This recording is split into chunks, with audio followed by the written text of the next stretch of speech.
Good morning, sports fans. Today is Thursday, May 14th, 2026.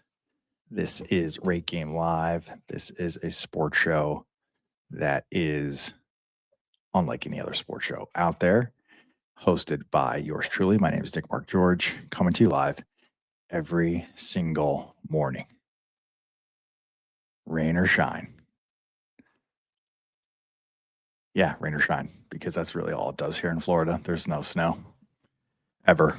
So that is the deal every morning, coming to you live.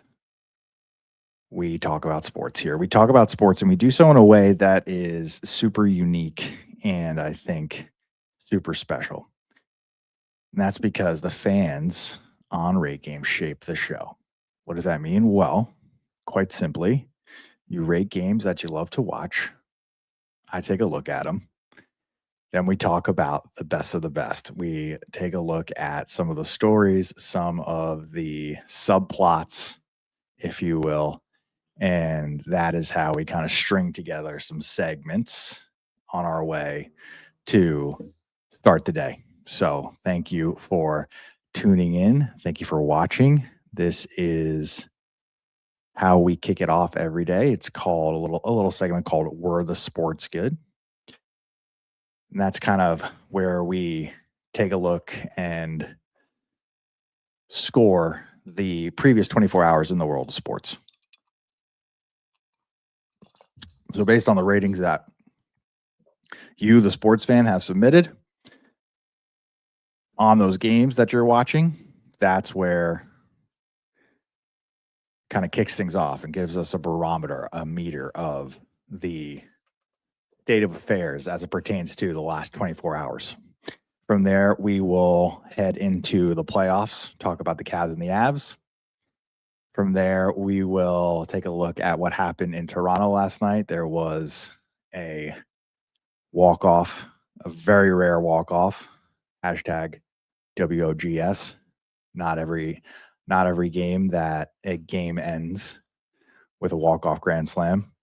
We have things are happening in Toronto. Toronto right now is certainly celebrating the Blue Jays win, but now we have their WNBA team also getting their first win in franchise history.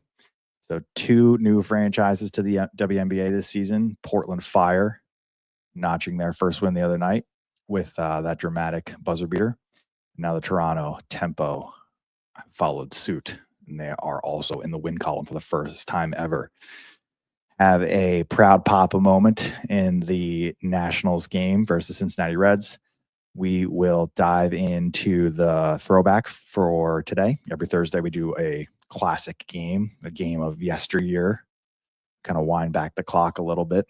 We get to relive some of the best sports moments in all of time, really. There's no limit on how far back we go. I have found, though, that the further back we go, the less likely it is that sports fans will rate the game. And I think it's because of lack of familiarity. I feel like sometimes folks feel that there's it's not right to rate a game that they haven't seen or witnessed, which I totally understand. But the one that we have teed up for today is an all-time classic, and also happened recent enough, talking about 7 years ago, that I think it'll get a lot of ratings just because you have Toronto might as well be the theme of the day, to the theme of the episode today, because we have three segments about Toronto sports.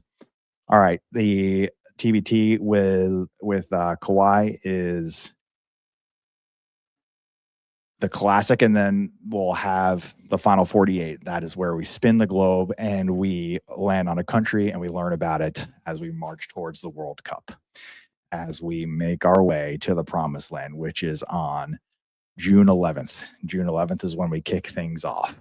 All right, so we're the sports good. That's how we start it here. Going up to the top of the board and taking a look. So last night, You get all the boom. Last night was an absolute massive haul. There was 6 active leagues, 36 games played. So there was something for everyone last night. You had 280 ratings on those 36 games, 6 active leagues, 433 platform ratings. So that is all time. That is canonical. That is like folks coming in, not just rating the games yesterday, but maybe 2 days ago, maybe from the weekend, maybe the classic, whatever the case may be. It's kind of the 2 windows. It's one that is for this segment where we score it out of 10. And then there's another, which is for a segment that we do every Friday, Road to 1 Million, where we take a look at the week that was, and we basically tally up all of these platform ratings on our way to 1 million. So that's every Friday because we want to see the progress that we're making week over week, not necessarily day over day. So a little bit of suspense, a little bit of buildup, so we can, we can see how we did in the week that was. All right, so solid night, 662 for this many games. I think is actually a really solid leading indicator. You had a couple green spikes, which I imagine coincided with 3 a.m. So yes, the Cavs and Pistons, which went into OT, which was a little anticlimactic to me. We'll talk about it, but I thought that there was a potential for this game to be a lot better because of the way that it ended, and a little bit much to be desired there. And then you also had a crazy game in the NHL playoffs with the Avalanche coming all the way back. So hockey and basketball leading the way. Major League Baseball with one of the better nights that we've ever seen. Usually this is going to be in the yellows. So very cool to see that this is a 6-7. MLB going green is good for all others. That means a rising tide lifts all boats, is that saying. So that's why you have it almost in the Greenland here, because MLB, which had 15 games, and then Major League Soccer, which had 14 games. Wow. So Major League Soccer had one of the biggest slates that we've seen so far from them. I think that happens like every other week where every single MLS team plays, and certainly Messi was in. Yeah, MLB is green for the first time in a long time. Man City did drag down. Yes, they took care of business, Flame. They were, I think, expected to do exactly what they did. So the ball's back in Arsenal's proverbial court as we wind down the season, and all eyes turn to Arteta. WNBA, we had as I mentioned, the historic win last night for the brand new WNBA franchise, Toronto Tempo, and some other squads in action. And then, yes, the lone survivor here in the English Premier League, Man City, with the 3-0 shutout versus poor Crystal Palace. Poor Crystal Palace. I don't know what has Crystal Palace ever been good? That's an honest question from somebody who's fairly new to the English Premier League. I've only been following for about 6 or so years, and Crystal Palace to me always just seems like, first of all, the team is named after like cutlery. I always think of, whenever I hear Crystal Palace, I think of a brand that sells like fine dining or china. Crystal Palace, it just gives off that kind of like old stuffy, like your grandma's kitchen for some reason. All right, so here is the tail of the tape here. We're going back. Crystal Palace has never been a contender for the Prem, but they had pretty good seasons. Never been a contender. I'm not surprised at all. Have they ever been relegated? That's a question perhaps for another day.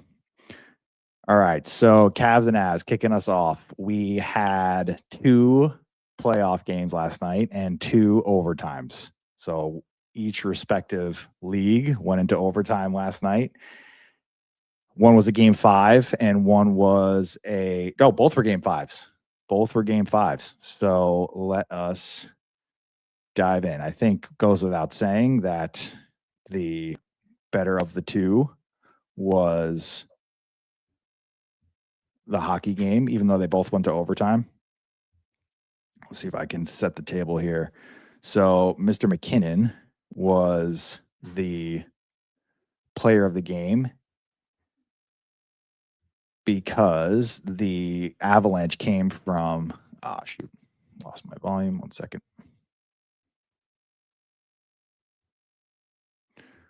This happens from time to time.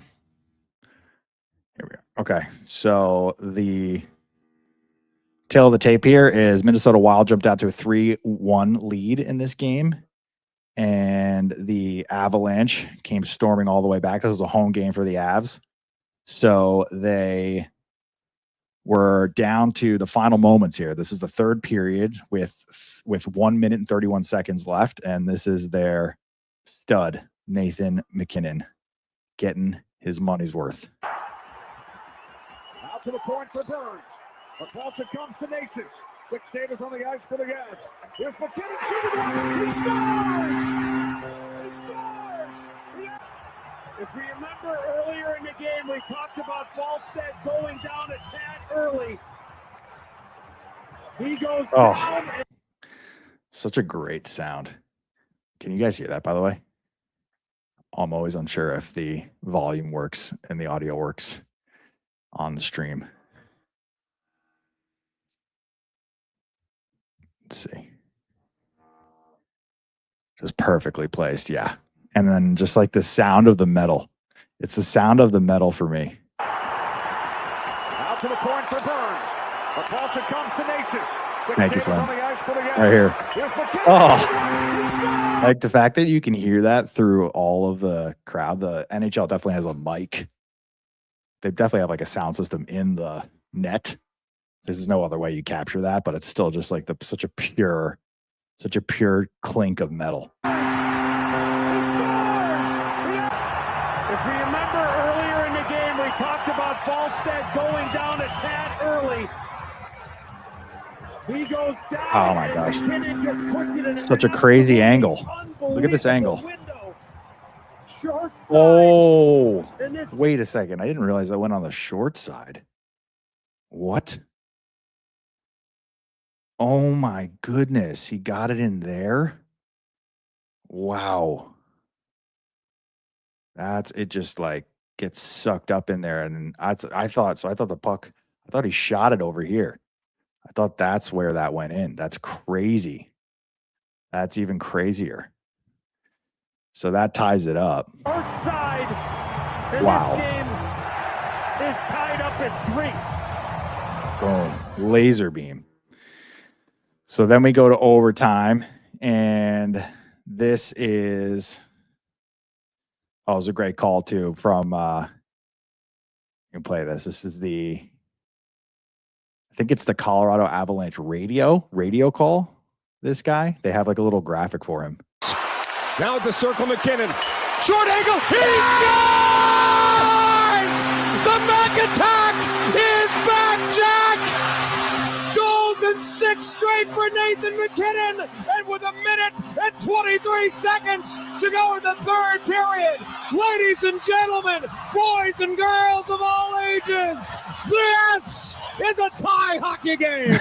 What a call. These are the Stanley Cup playoffs. Wow. Ladies and gentlemen, boys and girls of all ages, this is a tie hockey game. All right, so now we go into I want to make sure we get the right overtime.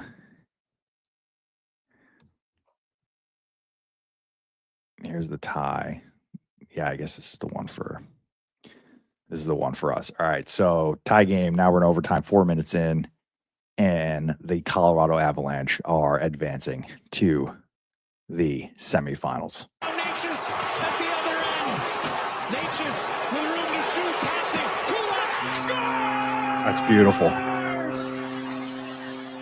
Game over. Series over. Oh, the drama. Look at that. Game 5 overtime hero. Brett Kulak.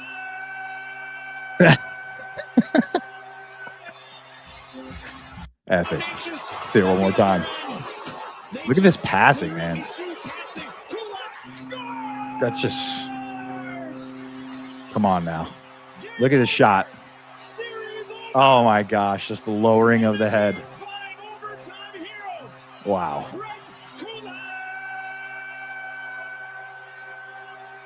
That's just epic. Playoff hockey, man. That just gets you going. That's fantastic. Just the speed of the game is unbelievable. So they will be waiting to see who wins. They're not playing the Hurricanes, are they? Hold on 1 second. Volume is not, my share screen's not cooperating today.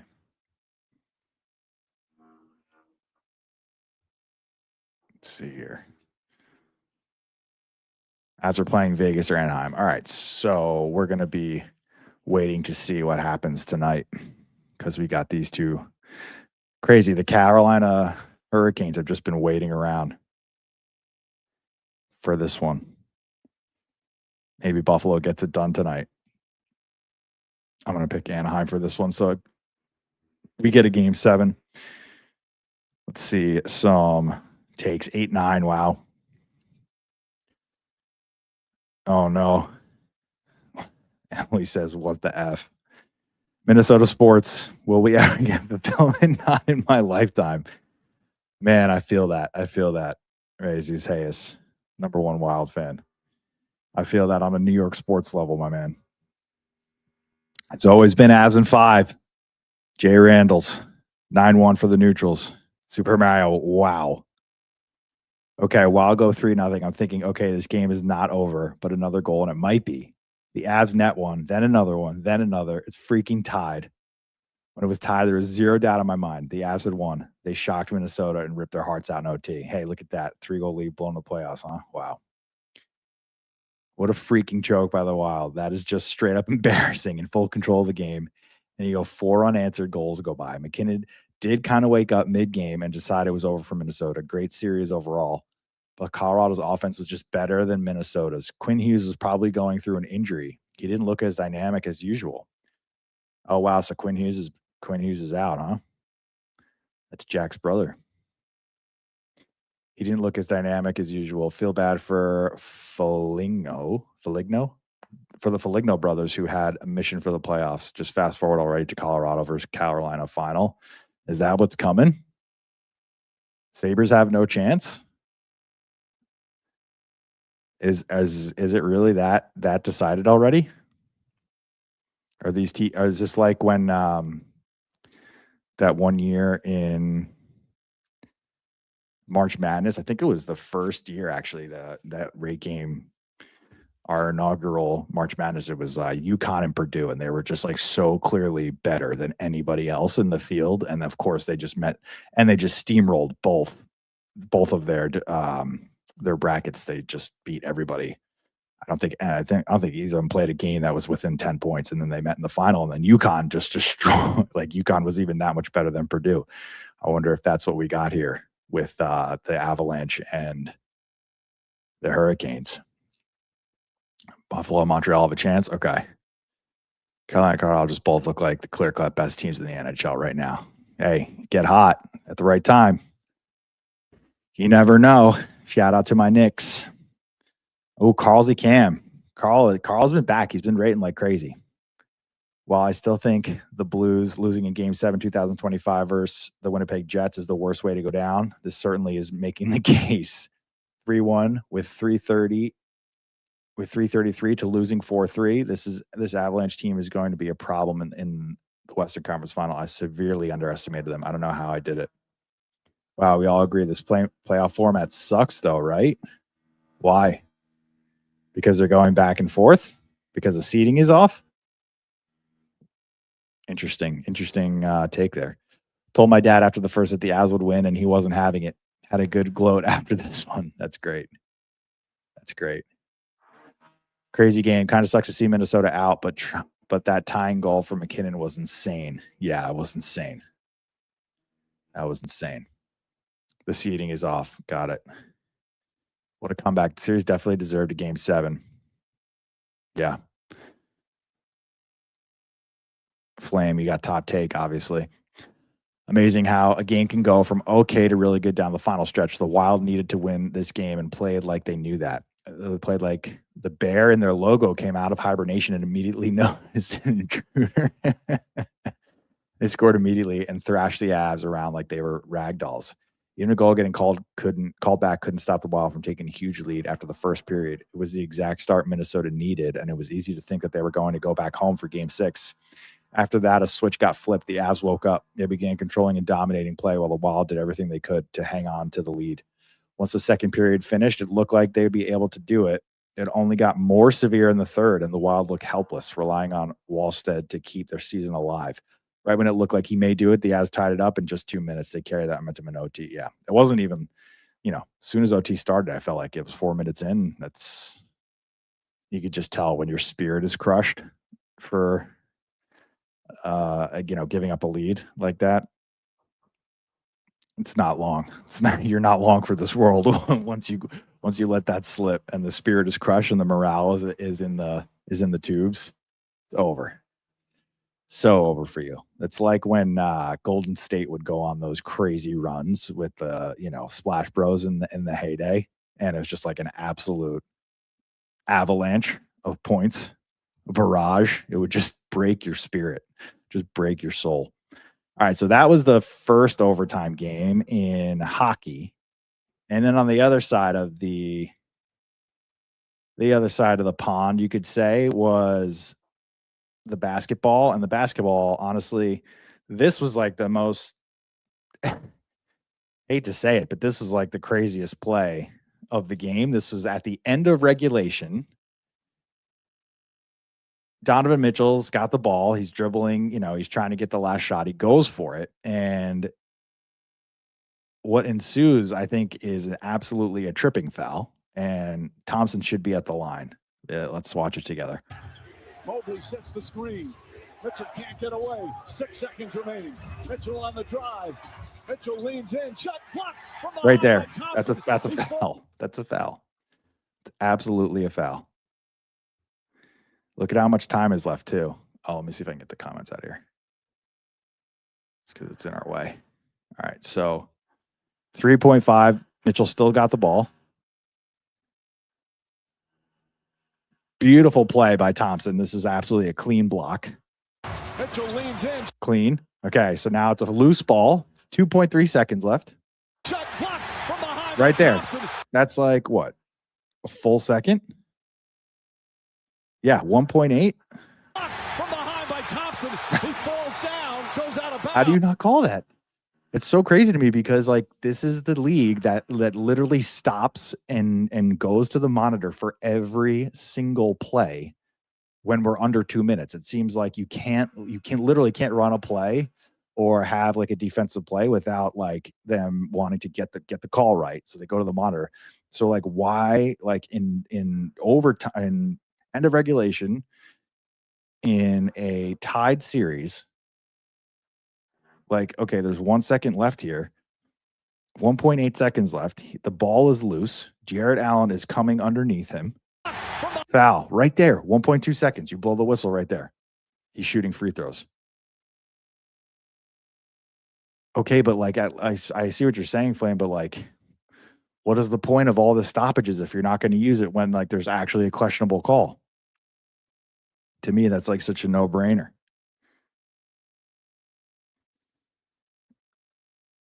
And I think the Pistons were out of timeout, so they couldn't even challenge it. But I thought when we get down to the wire that it's an automatic. I thought it was kind of like the football rules where if it's a scoring play or if it's a change of possession or something that's mission critical to the outcome of the game, that they have to review it by rule. That doesn't matter if you have a timeout or a challenge or something. It's okay, we'll take a look at this because this is actually going to determine somebody losing and somebody winning.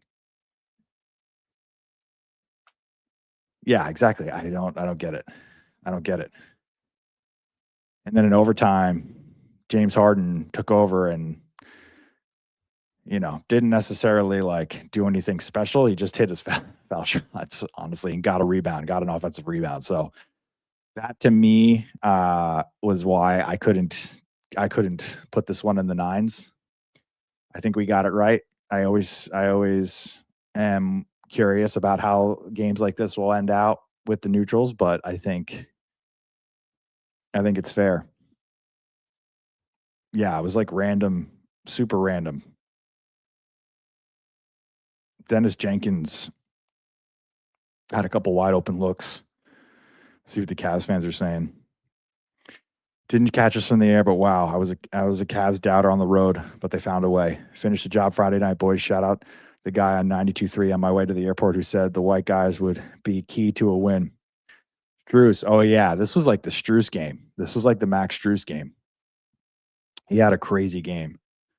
Yeah, I think he hit like 6 threes and none more valuable than I think there was they were down like 8 points. It's like 2 minutes left. He had a big 3. Strus is giving me Ricky Rubio vibes. He's got like the same ponytail, kind of the same body language too, the same mannerisms when he's on the court. It's so funny because Rubio's been out of the league for like 8 years, but I saw him last night and I was like, wait, what? Is that Ricky? Tony Brothers made this unwatchable and decided the game.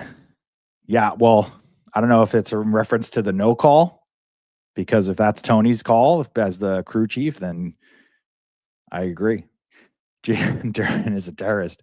What's up with this guy? He has not lived up to the billing, right?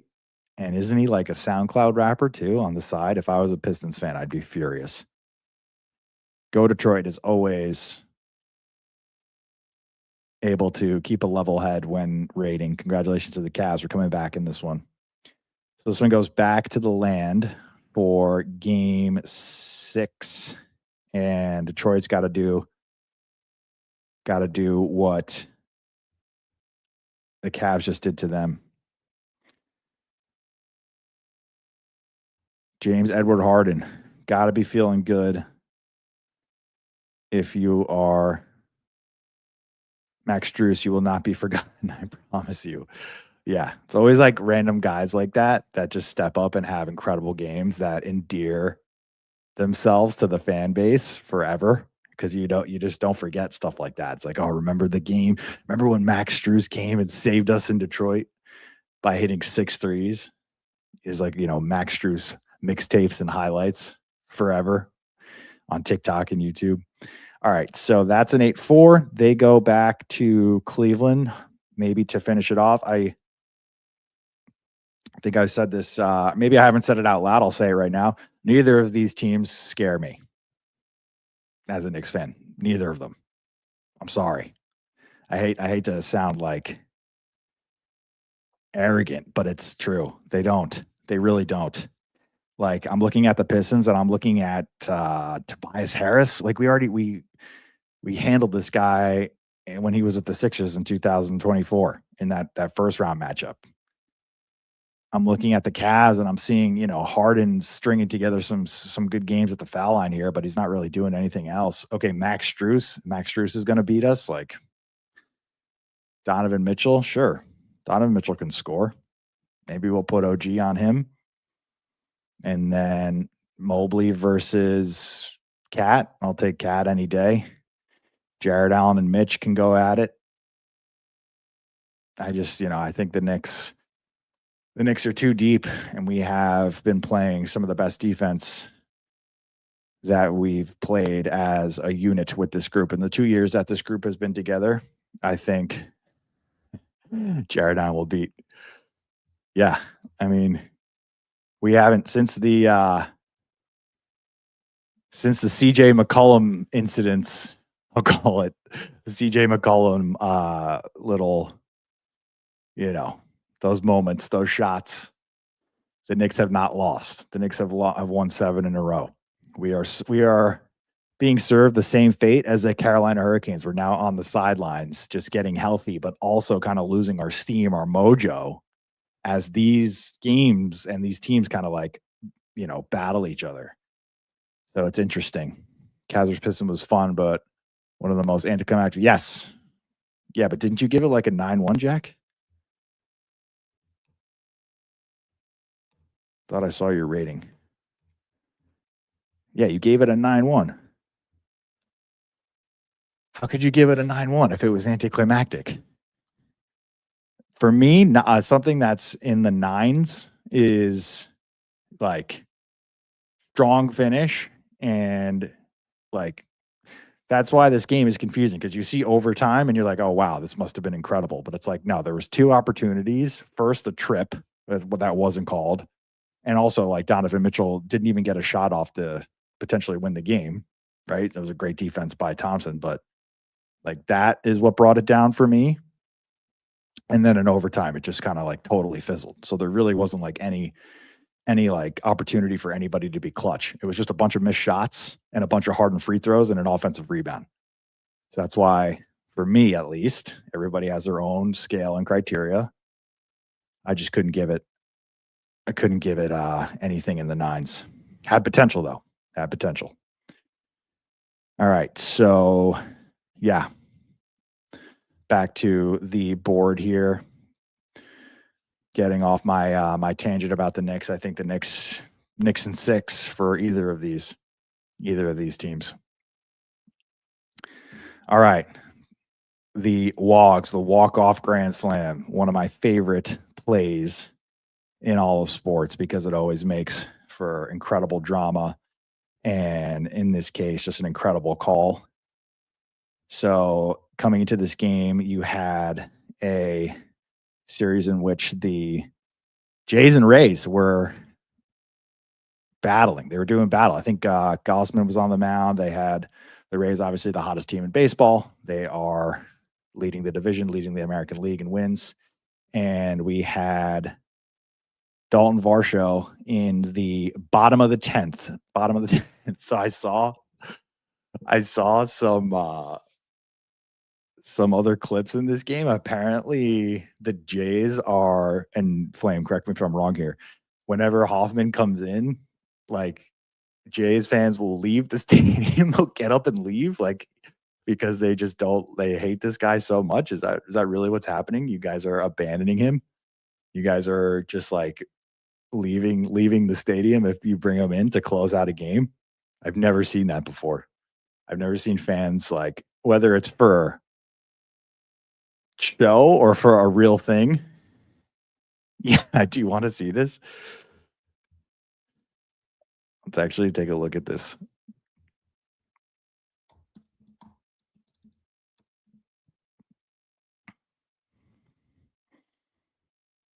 Look at this. This could be a coordinated thing. I don't know. Maybe it's for social media, but as soon as they see Hoffman coming in, it's like exit stage left here. All these people getting up. This poor guy. Look, and they're going to show a video. Here he comes. What's up with that, man? That's no way to treat your closer. I mean, so what if he's having a bad season? Like, you gotta stick with him. You can't just walk out on him like that. He's gonna have abandonment issues here. I also didn't know he was like that bad for y'all. I didn't know he was and then, like, who would you even put in place of him? All right, so anyway, back to this. So fans who walked out, I don't know if that was true or not, but they missed this, so shame on them. This is Daulton Varsho, walk-off grand slam, the stuff of dreams. Here we go. Another 2-2 pitch, and it's hit to deep left field. It's carrying. It's gone.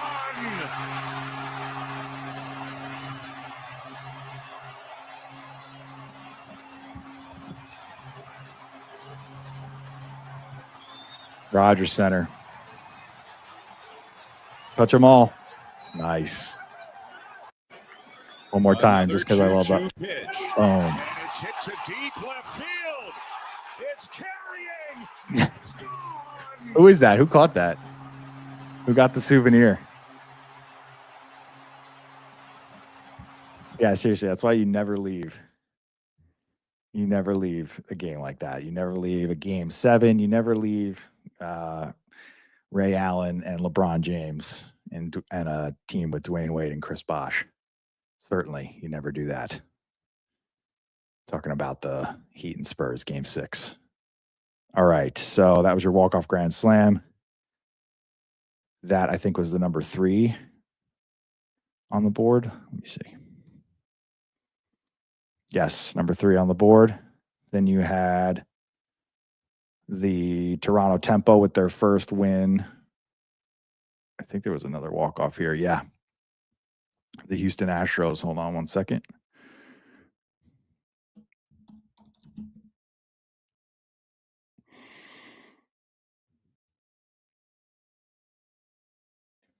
Oh my gosh, this is so crazy. So crazy. This is one of those bloopers that you're just like, what? Randy's taken off. What in the world? Keep it there. Did it hit him? No, It just slipped out of his hand? It's like Randy's ducking for Randy Rosarina is like ducking as if like something's coming for his head. Randy's taken off.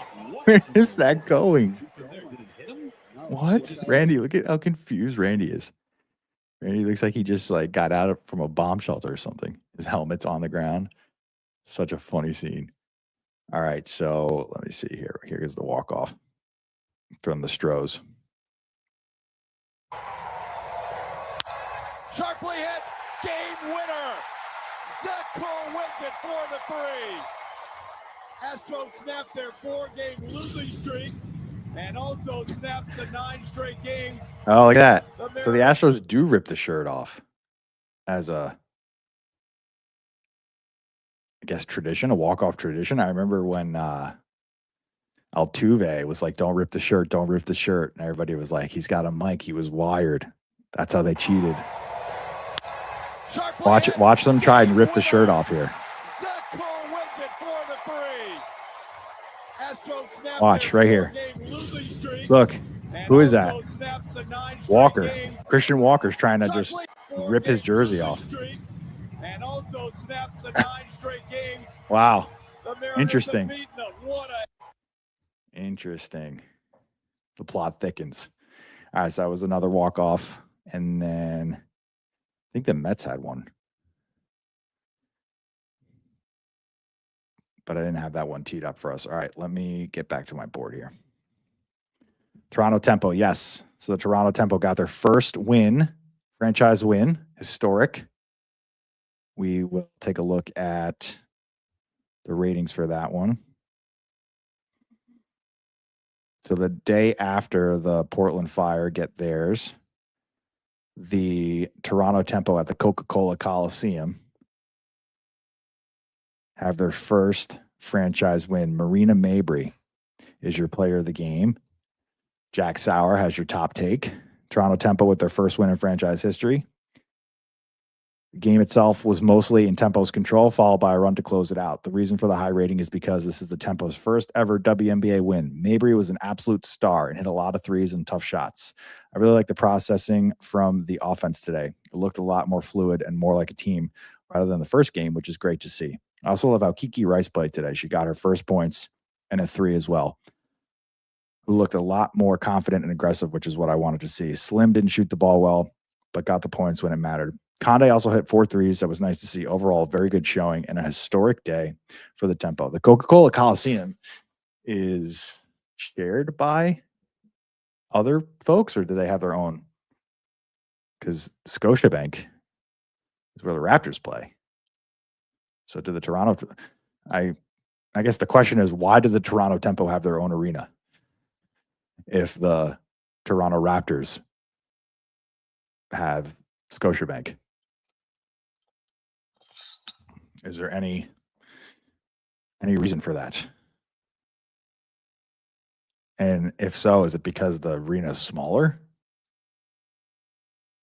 I would think that they would want as many fans as possible, and then the Toronto Raptors would be totally fine with sharing Scotiabank with them, especially because the seasons don't really overlap that much anyway. And the Raptors aren't in the playoffs. So congrats to the Toronto Tempo. Oh, this was awesome. So last night you had the Washington Nationals and the Cincinnati Reds playing a extra inning game. And you had this guy, Dylan Lyle, who is a rookie. And you had, I think it was the top of the 10th. Let me see here. Top of the 10th, and his dad was here in the stands. So they had a little camera on him as he went yard. So this is his dad. This is like him hitting the homer and then his dad reacting to it. So that's why I said proud papa. Smoked it. He goes. Here comes his dad. Before the ball comes down. The Louisville Slugger puts the Nats on top here in the 10th with a 2-run shot. There he is. There's Dad. That's my son. He's like, that's my son. Oh, that is awesome. 3 homers in 2 games for Lyle in front of his family and friends. Wow. Smoked it.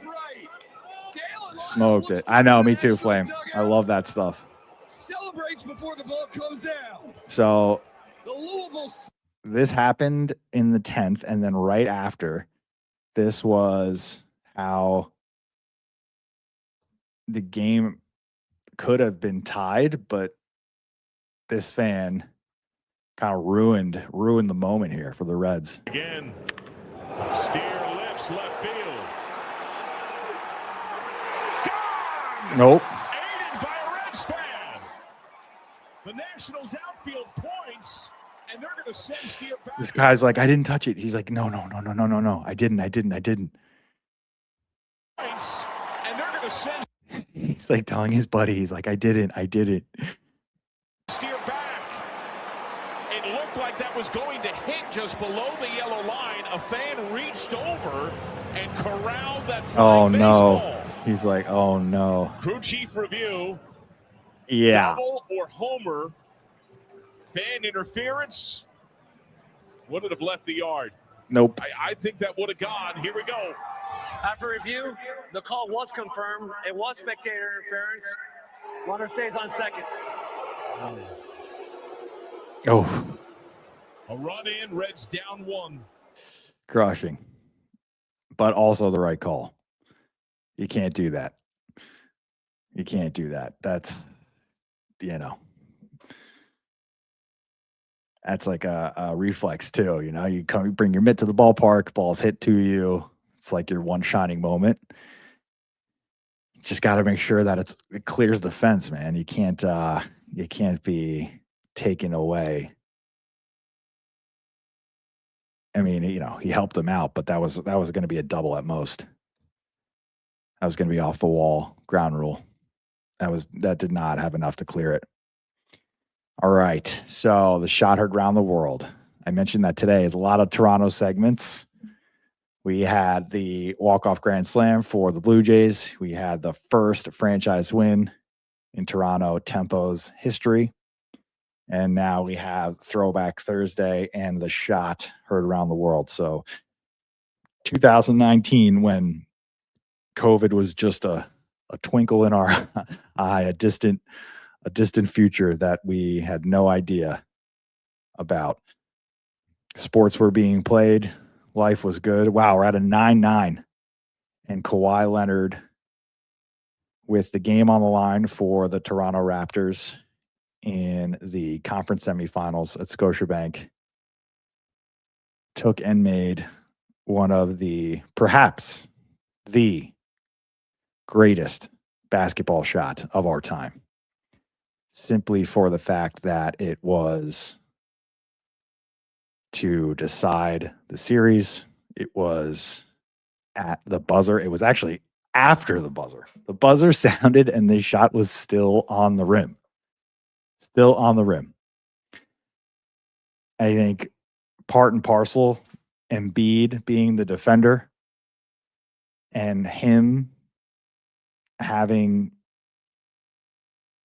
I think, defended him as well as he could have. I don't think you see pictures from this. I actually had found an article here that I think was put together by the sports photographers who were at this game and kind of detailed the different angles of all the photographers that were there and took, like, that's where I got the picture, the hero image for this, by the way. So there's like pictures of, there's like close-ups of Embiid. Like, come on, man, you can't defend that. And you look at him, he's completely off the ground and as vertical as you, like when people say full extension, that is the full extension of the human body. Like he's like like, look at his fingers are even like flexing. He's like trying to extend every part. Look at Nick Nurse. Wow. Back when they used to wear suits on the court. Crazy. All the faces, all the reactions. Just like a moment suspended in time. Oh my God. He's like, who is that? Flame, who is this guy? Right over Fred VanVleet's shoulder. One of the best moments of my life. Yeah, of course. Of course. Oh, you got the black and white. Very nice. Wow, I love that one. Oh, this is a great one.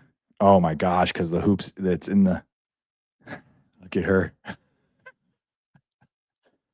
Norman Powell. Yeah, I meant the left shoulder of VanVleet. I didn't recognize that fella. Oh my. Look at him next to Danny Green. The faces are incredible. Oh my God, Jeremy Lin? No way. Jeremy Lin was on this team? Jeremy Lin has a ring? Patrick McCaw? Okay. I did not know Jeremy Lin was on this team. I was today years old when I guess remembered that Jeremy Lin was on this team. That's so crazy because one of the Linsanity games, one on the Linsanity run was in Toronto. And I remember specifically from that game, the amount of Asian fans that were there to support Jeremy Lin in Toronto. That was like the first time I realized like how culturally diverse Toronto was because of the amount of Jeremy Lin supporters when he was like in the midst of his Linsanity run. Oh God, Ben.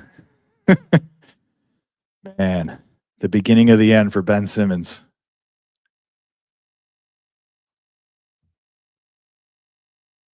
He played 20 minutes total, Jeremy Lin did. Yeah, he's got the ring. Still counts.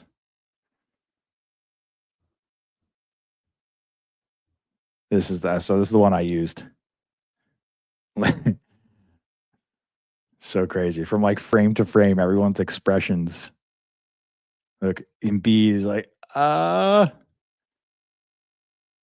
this is like maybe 30 seconds away from him crying and being like ushered into the tunnel. That famous shot of Embiid. Heartbreaking. The towel girl.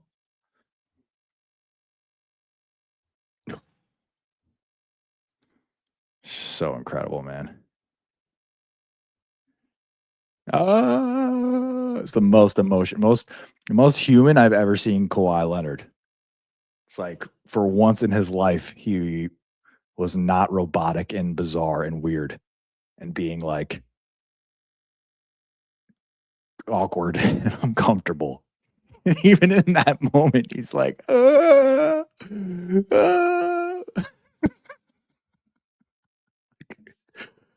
my God. It's so funny. I mean, the shot like changed the history of the NBA. It was just so monumentally important.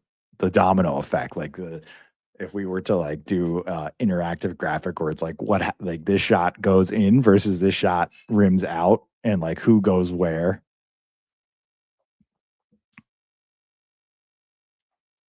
And then Kawhi came home.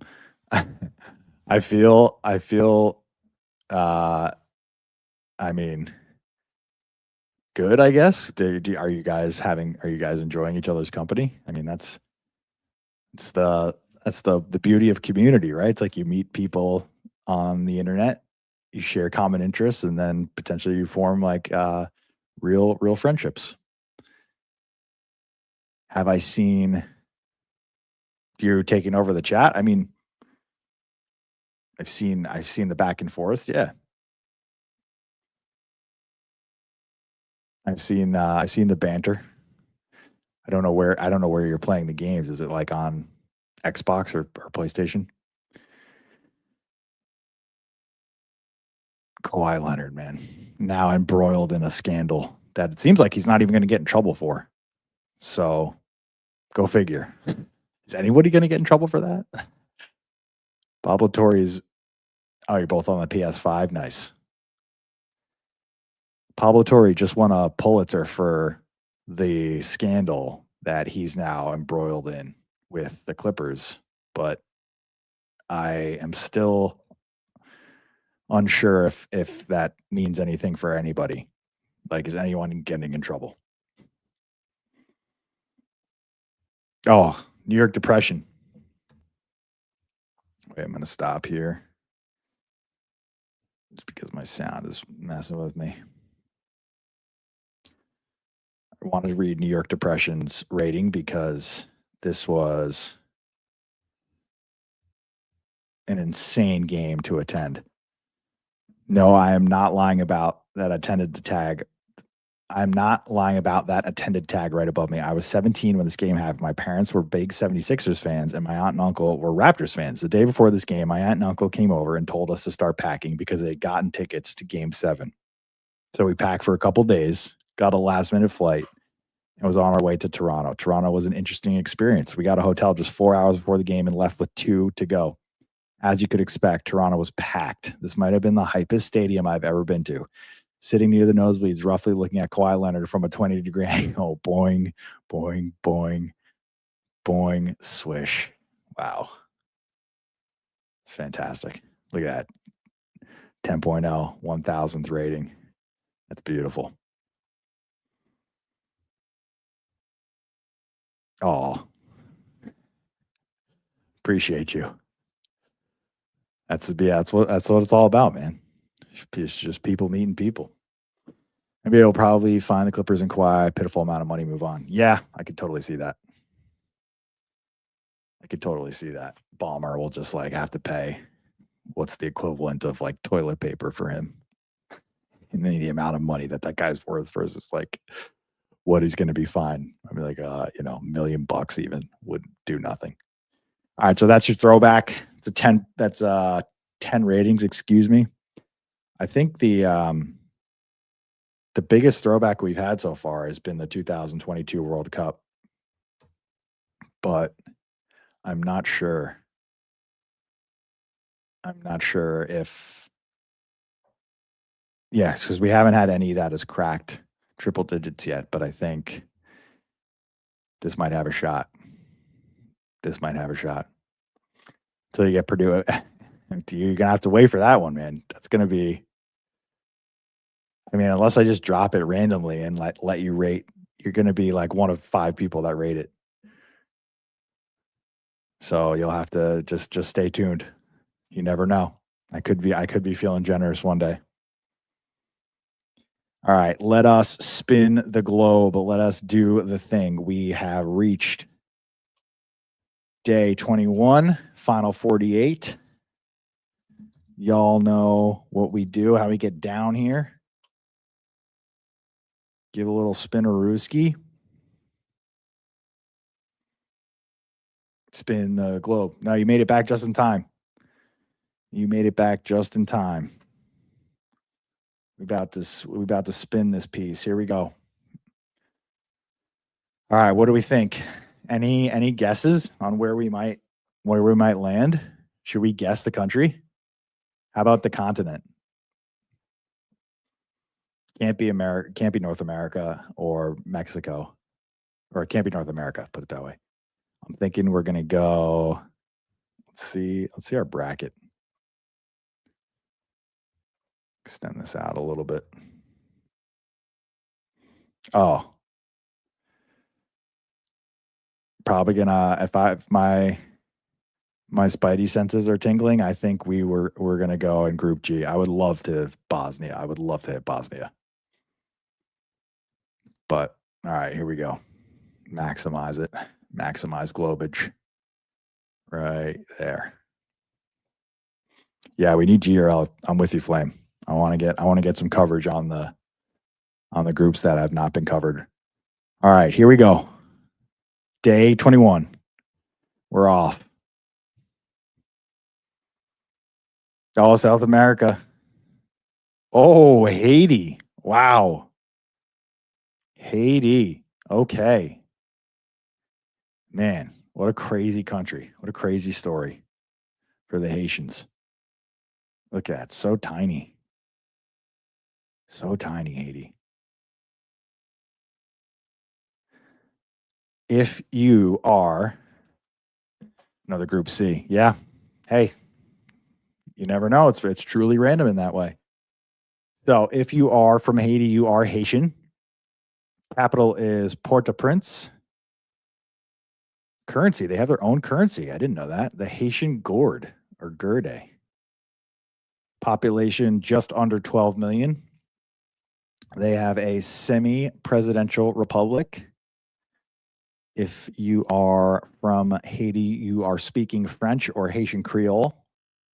That's where Creole comes from. I feel like Creole is one of those like slang languages that you don't really hear that much anymore. It's kind of like a dying language. Land and economy. They have 2 appearances, by the way. Okay. So they are a mountainous western third of Hispaniola. I think they split, the country is split, I believe. Like one side of the country is Haiti and the other side is something else. I want to say it's the Dominican Republic, but don't quote me on that. Major industries: textiles, apparel, agriculture, tourism, construction, and remittances. Remittances? Interesting. Main exports: knit t-shirts, knit sweaters, other knits, and essential oils. Does anybody have a Haitian knitted shirt? Main imports: rice, refined petroleum, palm oil, poultry, and meat. Lovely little flag they got here. The blue represents the Haitians of African descent. The red is those of mixed heritage. Together, the union of the people. Coat of arms is the palmetto, the cannon, flags, drums, and the motto, Le union fait la force. Unity makes strength. Amen. Origin, the legend. De Saint-Torre, the white from the French tricolor in 1803, symbolically removing colonial power. Wow. Rich history for the Haitians. The first appearance in 50 years. Very cool, Flame. Okay, some iconic dishes. Soup de jumeau, diri ak jean-jean, griot, pickles, and akra. Man, I know none of these things. I bet it's like spicy though. Like their overall food flavor profile. Creole, I know, is definitely spicy. Key dates: First Black Republic, first Caribbean independence in 1804. 1974, the World Cup debut, the only Western Hemisphere non-US to qualify for 40 plus years. 2010, catastrophic earthquake. Yes, of course. That is unfortunately what the Haitian nation is most known for, in my generation at least. Second World Cup appearance, this time around, 2026. Famous people: Toussaint Louverture, Wyclef Jean, Jean-Jacques Dessalines, and Joseph Desiree Yob. Wyclef Jean, the famous musician. Know him very well. Love his music. Fairly new to the tourney. We mentioned 2 times. This being their second. They qualified on November 18th, 2025 in Group C with Brazil, which we've already nailed down, Morocco, and Scotland, which I don't think we've covered. So we got 2 for 4 in Group C. Schedule: they got Scotland out of the gate, then Brazil, then Morocco. No developments on the wire for the roster, so let us dive in. Duckens Nazon. He plays for Rockbury. 32 years old, Haiti's all-time leading scorer in World Cup qualifying, Thai League title, French lower leagues veteran. Has played in 11 different countries, among the most traveled professionals in modern football. That's pretty cool. I mean, I don't know. I'd be proud of that. Yeah, F it. I'd be proud of that. That's sweet. See the world play the sport that you love professionally. Who's got it better than Duckens? Who's got it better than Duckens? Nazon is Haiti's all-time international goal scorer, period. Let's go. Franzi Peru.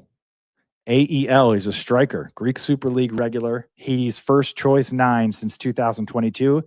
MLS Cup runs. All right, so he spent some time in the States. Born in Haiti during the 2010 earthquake recovery years. Credits football with giving him a way out. Wow.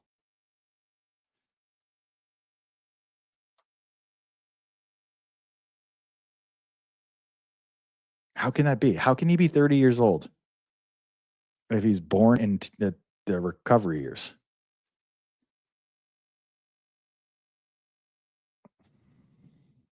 Claude mystifies me sometimes, man. Like how? How can that be your fun fact? Born in Haiti during the 2010 earthquake recovery years. Credits football with giving him a way out. Okay, so here's what I think. If this is factually accurate, he was born before the earthquake. The earthquake happened. Then he grew up through the recovery. Exactly. Yeah. He probably grew up. Yeah. Got it. I think, yeah, I don't know. Flame, I'm also with you. I think this could just be a total snafu. Jean Rickner Bellegarde, Wolves midfielder, 28 years old. Premier League regular at Wolves.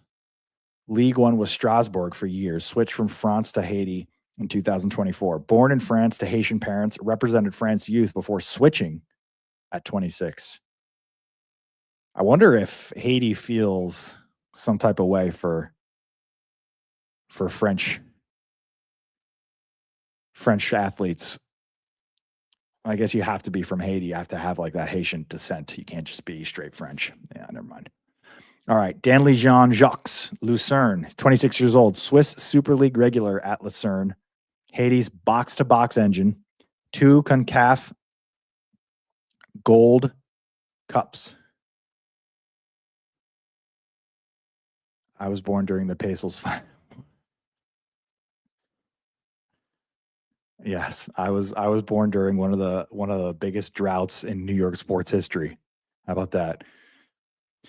Began as a youth player at Real Madrid's affiliate club in Haiti. Never officially signed. Got cold feet. Danley Jean-Jacques. And then Jose Tomasine. He's with the Red Star. He's 24 years old. League 2 regular at Red Star. Haiti's emerging star. Nice. So he's playing for the Red Star. He's Haiti's emerging star. World Cup qualifying soccer. Born in France to Haitian parents. Chose Haiti at 21 over France. Youth pathway. So that's what I'm saying. Like, if you are born in France, but your parents are first generation Haitian, then you can pick. That's kind of crazy.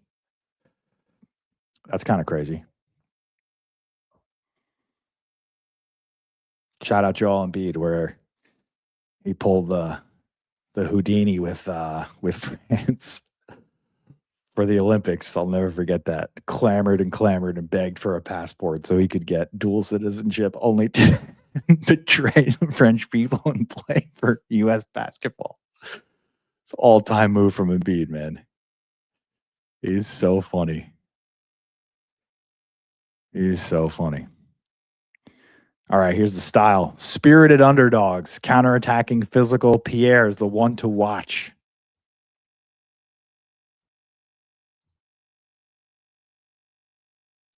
Oh, look at the colorway. I love that.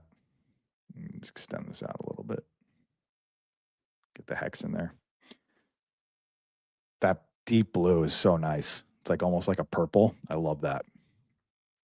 And the red too. It's like a crimson. Sucker for blue. 25%. Why? Who's their group? Okay. Morocco and Scotland. Obviously, Brazil's, you got to think, is like the shoe in there. Morocco and Scotland, though? Is Morocco good?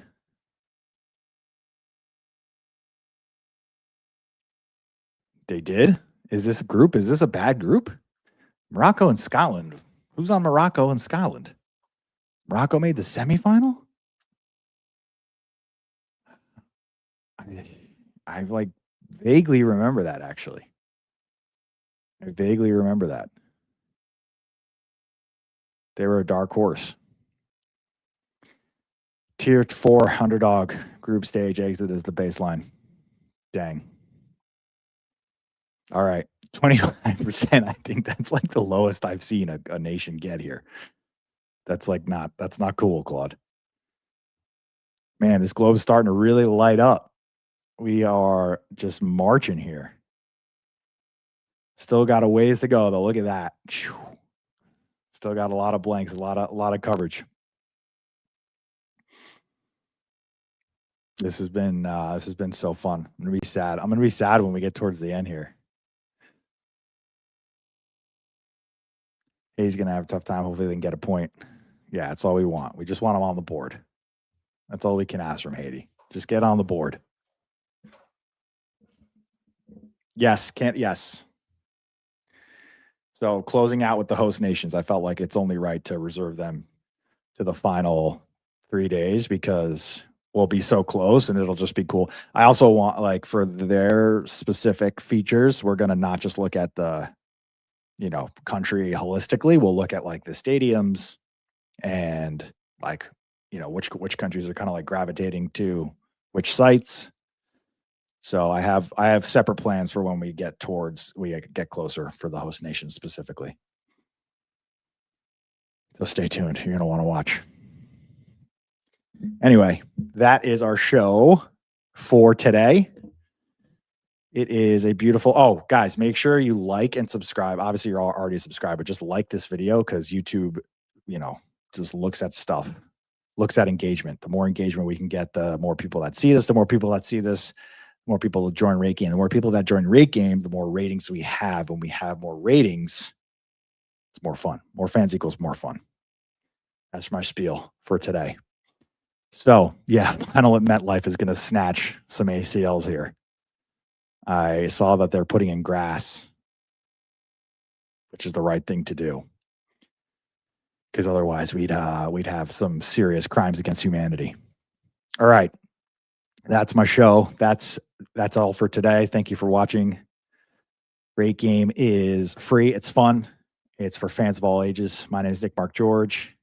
I will sign off for today, and I will see you tomorrow. Same time, same place.